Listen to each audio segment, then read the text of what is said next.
Katanim ang kilalanan imbayong pamuntok ng Rotary Club of Angeles North, king istorya ng Patricia Mamangon.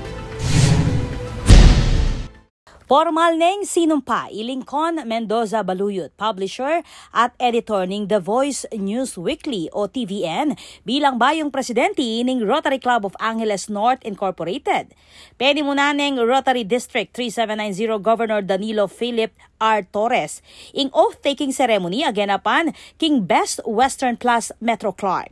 Kayabe ng Baluyot, ing kayang asawa ay Ruby Ilagan Baluyot, business manager ng The Voice News Weekly, at sponsor ay Jack Uy, ing chairman at CEO ng Savers Group Holdings Incorporated.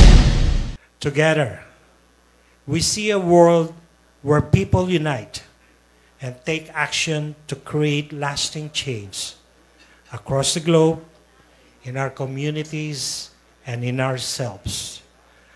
Thank you for your faith in me. I look forward to this incredible journey with all of you.